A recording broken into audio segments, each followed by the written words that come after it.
did he fit in with your family? And how did they feel about him? Oh, now that was another kettle of fish, you see. Because, of course, straight away when he used to come calling and that, they've always welcomed boys and girls, friends of mine. That was my mother knew him, knew Auntie Jessie, so that was all right. Knew his background. But of course, he wouldn't sing, would he? He wouldn't sing. See? And all my other boyfriends, George Campbell, he could sing, Andy could sing. Alec had a nice voice. Alec Hopkins. And even Harry and Howard played the banjo. But this bloke, he didn't. He was tone deaf, he didn't know what he could care less. So that was a most dreadful disappointment to my poor mother, you see. So that was it. But I mean, she got on with Dad all right, but she never got on with my father. I mean, they didn't quarrel or anything like that, but they just weren't compatible in the least. Because he was on another planet, they were on another separate planet, absolutely. Absolutely, and always were. Educationally? I think so, yes, a bit. And my father didn't have much, he didn't have a lot of conversation. I don't know whether you remember the conversation, my father, he was very quiet, sort of, it was my mother had all the conversation and things. No, he didn't have much to say for himself, my father, really, no.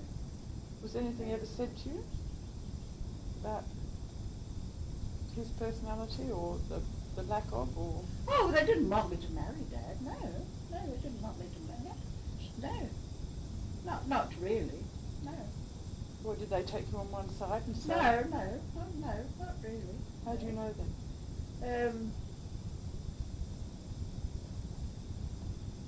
I don't think they said anything, but I realised that he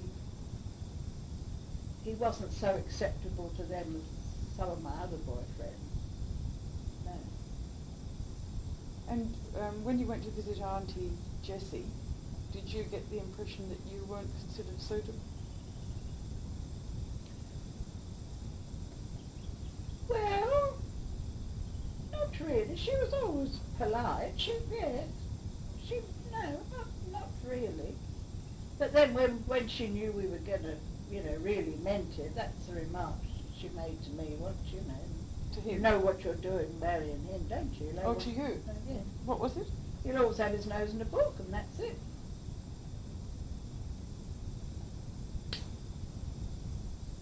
And one or two other sort of, a few digs, but no, on the whole, she accepted it. And how long were you going out together before you realised that this was the one? A couple of years, I suppose. And was there just an understanding or a formal proposal? Oh, I think it's more or less an understanding, but I think there was came to a head, because it was my 21st birthday coming up. And being the only child, I suppose that my mother was still sort of give her a what shall we do sort of business. And I think, it sort of came to a head, well, I suppose Dad said, well, what about if we get engaged on his birthday? So that was the proposal? We did. And when you were courting, did you mix with your friends and his friends, or did you just pair off and... We more or less paired up, more or less. But my friends still came to our musical evenings and things, and Dad had to, he bore those as much as he did. And and of course, I still used to, still saw Frank, of course, and you know, I still saw the other because they were sort of local, you know, more or less. But he gradually, you know. You passed the comment, I think this last time, that there were good girls and there were some girls would and some girls wouldn't, and you were a girl that wouldn't. But Dad thought that you would. No. Oh, no, I don't think. Oh, well, no, I don't think he thought I would. No, because you don't get that impression from the very beginning, really, love. But he thought all women were fairly easy. Yeah. Right. Yeah. So did he try it on? No. Oh, well, no, not really, because I don't think he'd ever, no. No, really, it was a lot of talk. I think he was more or less as innocent as I was, actually, physically. But it was big talk, you see, you know, all women are fair game sort of thing, you know. But you see, he'd been brought up like that. I mean, Jessie she knew this lesbian woman, and she worked up the West End. He worked up the West End with her in advertising, and you meet all sorts of characters, you know, and so, you know, that's the opinion he formed. But I don't think he wasn't any more practiced than I was. No, not really. And was he affectionate?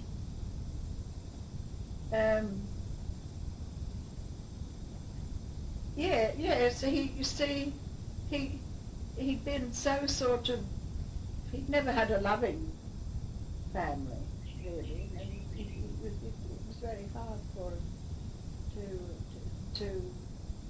it was very hard for him to sort of admit that he loved anybody, and he, you know, I think he surprised himself. Did you find that hard? I was determined to wear him down. And was he physically affectionate? Did he? He was once, yes. Oh, yes, yeah. Oh, yes. And, yeah. Very jealous. Oh, yes? In what way? He didn't like any other fellow looking at you, you know. No. No, even if we were going on the tube or anywhere, you know, anywhere, and you don't like them young, you know, and another bloke's sort of, you know, ooh, you know, like it. Did he ever tick you off about flirting or anything like that? Nobody knew I would know. He never stopped me flirting, but in the end he knew it was harmless flirting. I've always been a flirt anyway, you know. Okay, we'll carry on for a bit longer. What sort of things did you do together? The theatre? Yes, we went to quite a lot of theatres, which was lovely, because we had all these free tickets, and I really saw the West End, and I really went to every blinking theatre. That was marvellous. Saw every show that was on. That was really a great bonus. That was something that Jessie did. And we went to the pictures, and we went.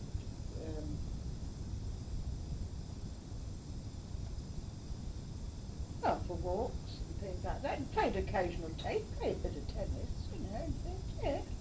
Did you give up netball at this stage? No, I think I still played sometimes. And what was the reaction of your friends when you got engaged? Oh, well, I think they saw it coming up. I don't think they were all that surprised. No, I think they sort of saw it coming. And one or two of the other ones were sort of going seriously by that time, you know, when we were about 18. Paired off. And you mentioned you got engaged on your 21st yes. birthday. They hired a hall in the next suburb, and had quite a big party with quite a lot of relatives and friends there. Forgotten all, but about 50 people, I suppose. Music? Oh, yes. Don't know what. My mother must have played the piano, and we did some dancing and supper, and I remember, see, Dad also had these, then he had on motorbikes then, he earning money, and he had this Triumph motorbike with a sidecar. And that's how we went to my engagement party, in this bloody sidecar, with no hood or nothing. What did you wear? It was a pale green dress, very, very pale green, yeah. I haven't got any photos of it. I don't think, no. What was it made of? Sort of crepe, sort of long, with just tied around the waist. Yeah. Dropped waist? No, with a belt thing round tied, but sort of a sash more. Mm. And how were you doing your hair by then?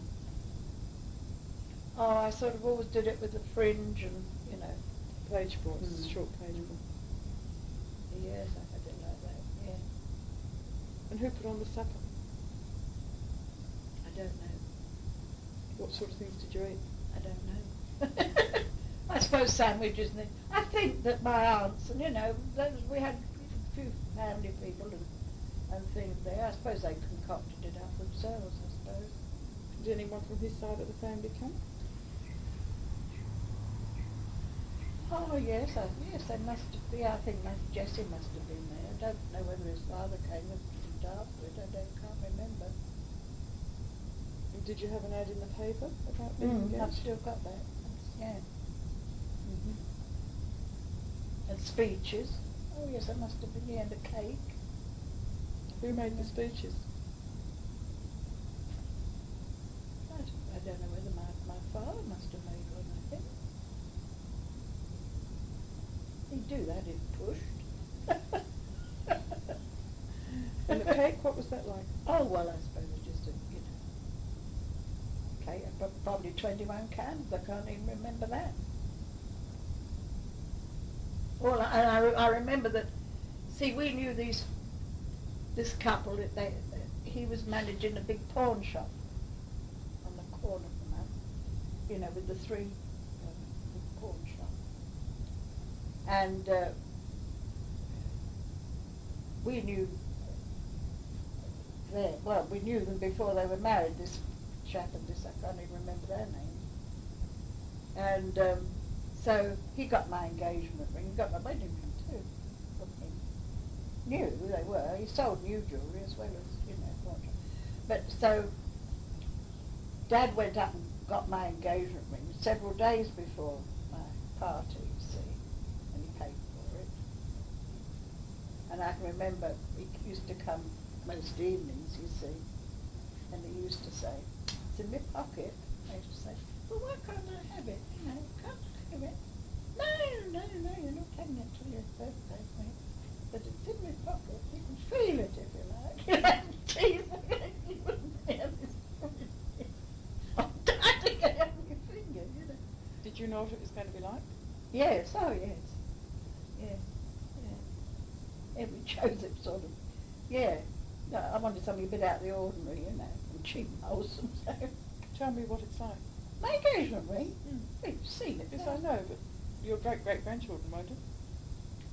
Oh, well, it's only two small diamonds, and in the middle is a sort of a, I don't know, I used to call it a cairngorm, but I think it's just an ordinary cheap stone thing, you know. Topaz sort of thing, yeah.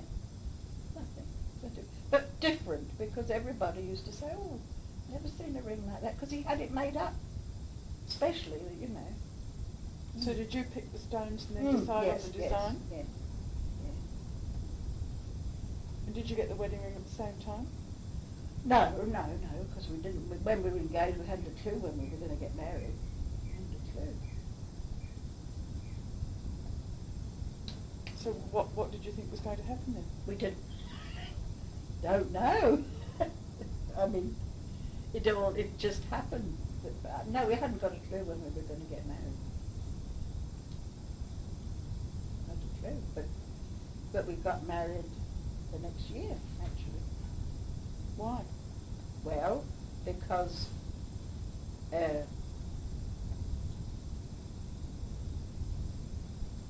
he was reasonably all right in this job in the garage and that stuff, but there was no future in it. See, he wasn't a trained mechanic. He hadn't got his papers. They'd never apprenticed him to anything. And he was marvellous with anything. You know, he was. There was a talent with him. But that's not good enough, love. If you want to get a job, you've got to show your papers and things. So he couldn't have got any sort of further. And so we thought, well, if we're going to, you know, he's got to get something that's got a sort of a future, more or less. And then we got to know of I think it was our prudential agent, insurance, you know. And he said, well, you know, why don't you try getting the Prudential as an insurance agent? And he said, you'll have your district, and he said, you can get on in that. So Dad applied, and he got the job as an agent in Hythe in Kent. So, you know, and there's, you know, you have a certain area, you know, and you collect people's and get new business if you can. And you got fairly reasonable wage and a certain amount of commission, you see. So off, of course, he went down to Hythe in lodgings on his own motorbike. And he used to come up some weekends, and I used to go down there, but it was awful. You know, I mean, it was being separated like that, wasn't much in it at all. So one weekend I went down there, and he said, I found a flat. I said, oh, have you? He said, yeah, come have a look. So he found this flat on the ground floor, along Seabrook Road in Hythe, you know. And he said, you know, I'm sick of living in lodgings and things like that. And he said, well, you know, I think you manage all right, Ken, and things. So he said, we'd better settle for it. So he said, but I've got to start paying rent. So I said, we haven't got any furniture. Oh, well, that was, you know, I've got a bed and a table. So he said, well, you know, if I've got to start paying rent, and I've still got to pay for my lodgings, you know, because I can't live here with nothing in it, in the place, although he said, you'll have to get hitched. So we settled with the flat, with the agent, and, you know, and then he would start to pay rent. And when by the time I got on the train back home, when the first thing I said to my mum and dad, I'm being married in 3 weeks. And everybody thought, aye, aye. I know they did, my heart, I'm sure they did. My mother nearly died. And I don't know if my father told me, she really died, you know. God! You can't do. I said, well, I am, you know, because you've got a flat, but you've got no furniture. I said, no, but we go around the, you know, he's going around the second-hand shops and things down there. I had my bed and a few bits and pieces in my room, you know, my bedroom and things like that. It's only a 3-room flat, that's all. And we weren't married in 3 weeks. Did your mother think aye? No. So never even... I don't think I'm sure my mother did. She never took you on one side and said, now No, dear, no, are no, you? No, I think they did, you know, no, I don't think she ever thought I don't think it ever occurred to them, no. And did you have a bottom drawer of any sort? No. Oh, well, yes, I did, yes. Because when I was engaged on my 21st birthday, a lot of people gave me things, like tablecloths and pillow slips, and yes, I did, and tea, you know, tea sets, and yes, I did have quite nice, instead of personal, I had quite a little collection of things like that. And what about work? You were still working at Sloane Street, were you? Yes, well, as I came home from this weekend, and when I went to work, I gave my notice. What was their reaction? Oh, my boss, she was a woman, lady boss, you know.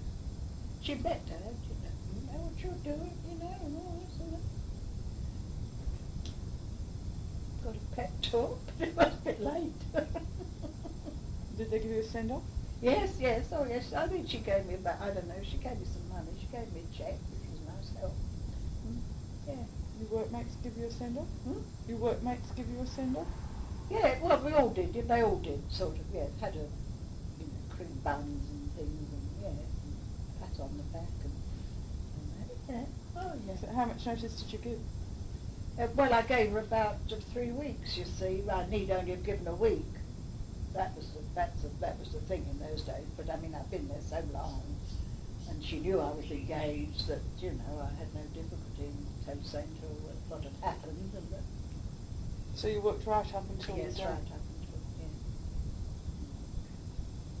With having no wedding date in mind, did you, when you were engaged, get round to discussing things like children and contraception and things like that? Yes, oh yes, yes, yes. Oh yes, we wrote up for all the books and things, and got a lot of gen down. And then when we knew we were going to be married during that 3 weeks, Dad must have written up somewhere, I don't know where he wrote. When we got married, and then an uncle of mine drove us down to Hythe, which was very good, and that was his wedding present. He was a hired carman or something, and he got this car and he drove us from London to Hythe with a lot of bits and pieces all stacked, which was lovely. And so we had something to eat, and you know, it wasn't fairly late-ish when we got there. Well, we'll talk about that later. But the car, yeah. Well, then I said to Dad, "Oh, better go and make up the bed." You know, we'd managed to get a double bed by then or something. But he'd been around. So I went to, and there was the bed and the mattress, and I got the linen, you know, and things. But in the middle of all this was all these books about contraception and French letters and all this, you know, stuck there. So did you know about condoms and things like that? Yes, I knew about those, yeah. And what had you decided about children? Oh, we would want two, we would eventually have two. And how long were you going to wait? 3 years. Oh, well, I waited. Oh, we couldn't afford one at once, no. Oh, no. No way. Lived hand to mouth, really, although... And what was Auntie Jess's reaction when you told her you were getting married in 3 weeks? Oh, well, I think she was pretty horrified, love, but I mean, there's nothing she could do about it. I mean, Dad had got a, you know, a fairly reasonable job and that sort of thing, and he was out of her power then. I'd got him, see, and that's what happened. And had that been difficult? No, it hadn't been difficult, but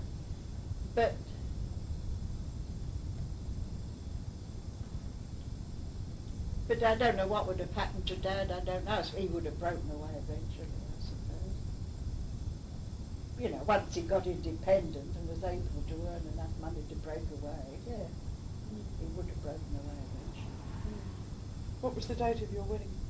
It was just the other day, 18th, Thursday. 18th of August? It was my wedding anniversary. What year? 35, I think. So you were how old? 22. And he was? 22, about 25. 25 and a half. How much did you have in the bank when you started? Just about nothing, I don't think, dear. Never did have much. Did you pool your financial resources? Oh, yes. Yeah, when we were engaged, we started to put a little bit by each, say if he put 5 shillings this way, I'd put 5 shillings, go to the banking account. Or if we could afford 10 shillings, you know, all right, well, 10 shillings, and what he put out the same. So we had a little bit of a banking account, yeah. What was that? Did you have something in view for that? Well, that was for our future home or whatever. What, for the furniture or to Well, buy a yeah. home? Had you an idea of Oh, what? not to buy. No, we had no, they didn't buy, not in England, not people like us. No. different out here. You know, that's no, none. I can't ever remember any of my friends ever owning their own homes. They all lived in flats. So when you started, you had a few sticks of furniture, nothing much in the bank account, and did you have anything for transport? Motorbike. With sidecar? No, pillion. And any animals? No. Oh, yes. Well, yes. Well, of course. Then, of course, so you all had a dog. Auntie Jessie was fond of animals. She. Well, I say she was fond of animals, but I mean she ruined them. You see. You know, she'd give them the tidbits, and she had a